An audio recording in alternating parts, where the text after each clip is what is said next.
Is there anything we can do?" Hermione asked, ignoring Ron's frantic grimaces and head shakings. "I don't think there is," Hermione choked Hagrid, attempting to stem the flood of his tears. "See, the rest of the tribe. Aragog's family. They're getting a bit funny now he's ill, bit restive." "Yeah, I think we saw a bit of that side of them," said Ron in an undertone. "I don't reckon it'd be safe for anyone but me to go near the colony at the mo," Hagrid finished, blowing his nose hard on his apron and looking up. "But thanks for offering, Hermione. It means a lot." After that, the atmosphere lightened considerably, for although neither Harry nor Ron had shown any inclination to go and feed giant grubs to a murderous, gargantuan spider, Hagrid seemed to take it for granted that they would have liked to have done and became his usual self once more. "I always knew you'd find it hard to squeeze me into your timetables," he said gruffly, pouring them more tea. "Even if you applied for time turners." "We couldn't have done," said Hermione. "We smashed the entire stock of Ministry time turners when we were there last summer. It was in the Daily Prophet." "Ah, well then," said Hagrid. "There's no way you could have done it."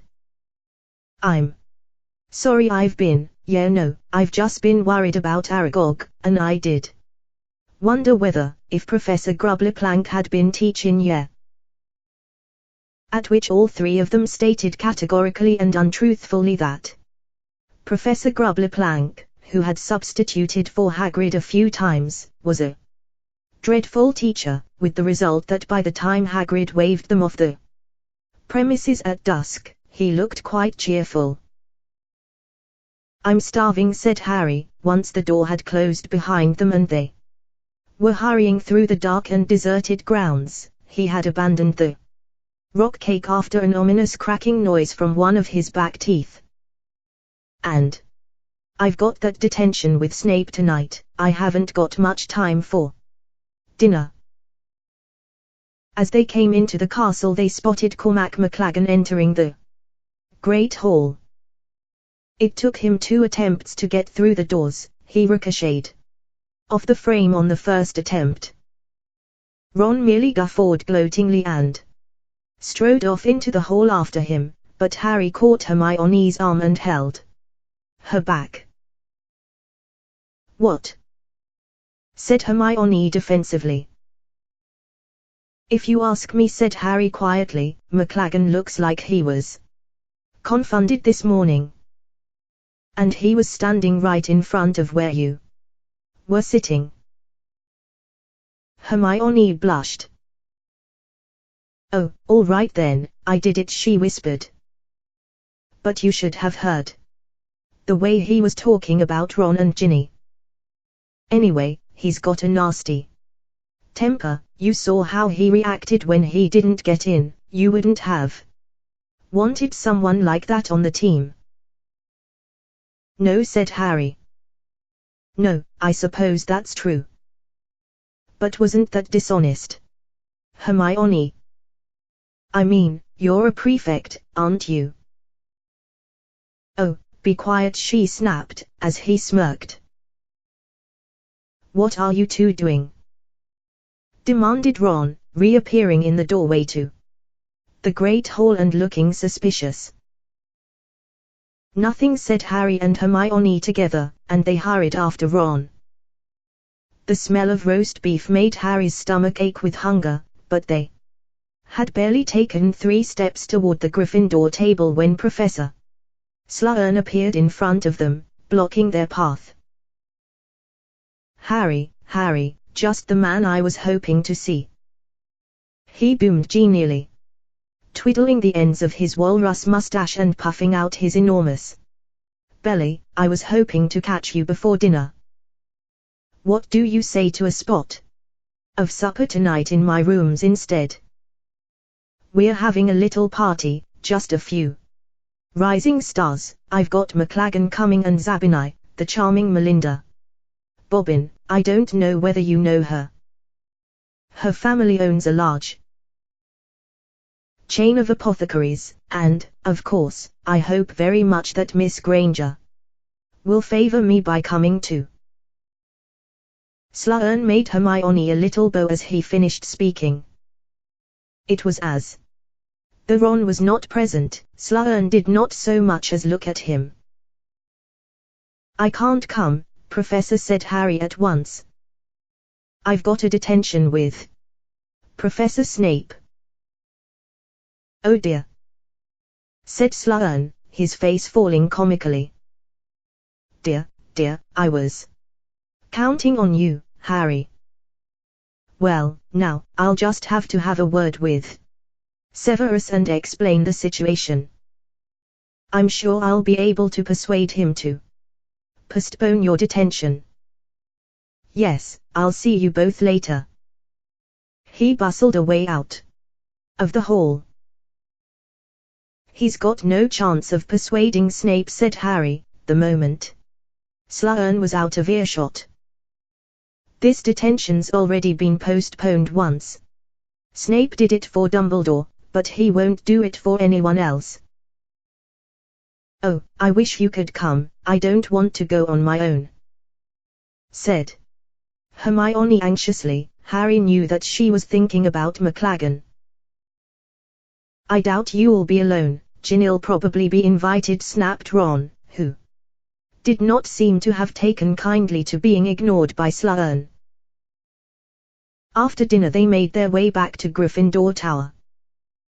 The common room was very crowded, as most people had finished dinner by now, but they managed to find a free table and sat down. Ron, who had been in a bad mood ever since the encounter with Sloane, folded his arms and frowned at the ceiling. Hermione reached out for a copy of the Evening Prophet, which somebody had left abandoned on a chair. Anything new? Said Harry. Not really. Hermione had opened the newspaper and was scanning the inside pages. Oh, look, your dad's in here, Ron, he's all right. She added quickly, for Ron had looked around in alarm. It just says he's been to visit the Malfoys' house. This second search of the Death Eater's residence does not seem to have yielded any results. Arthur Weasley of the Office for the Detection and Confiscation of Counterfeit Defensive Spells and Protective Objects said that his team had been acting upon a confidential tip off. Yeah, mine, said Harry. I told him at King's Cross about Malfoy and that thing he was trying to get Borgin to fix. Well, if it's not at their house, he must have brought whatever it is to Hogwarts with him. But how can he have done, Harry? Said Hermione, putting down the newspaper with a surprised look. We were all searched when we arrived, weren't we? Were you? Said Harry, taken aback. I wasn't. Oh no, of course you weren't, I forgot you were late. Well, Filch ran over all of us with secrecy sensors when we got into the entrance hall. Any dark object would have been found. I know for a fact Crabbe had a shrunken head confiscated. So you see, Malfoy can't have brought in anything dangerous. Momentarily stymied, Harry watched Ginny Weasley playing with Arnold the Pygmy Puff for a while before seeing a way around this objection. Someone sent it to him by Owl, then he said. His mother or someone. All the owls are being checked too, said Hermione. Filch told us so when he was jabbing those secrecy sensors everywhere he could reach. Really stumped this time, Harry found nothing else to say. There did not seem to be any way Malfoy could have brought a dangerous or dark object into the school. He looked hopefully at Ron, who was sitting with his arms folded, staring over at Lavender Brown. Can you think of any way, Malfoy? Oh, drop it, Harry, said Ron. Listen, it's not my fault Slughorn invited Hermione and me to his stupid party. Neither of us wanted to go, you know, said Harry, firing up. Well, as I'm not invited to any parties, said Ron, getting to his feet again, I think I'll go to bed. He stomped off toward the door to the boys' dormitories, leaving Harry and Hermione staring after him. Harry, said the new chaser, Dimazar Robbins, appearing suddenly at his shoulder.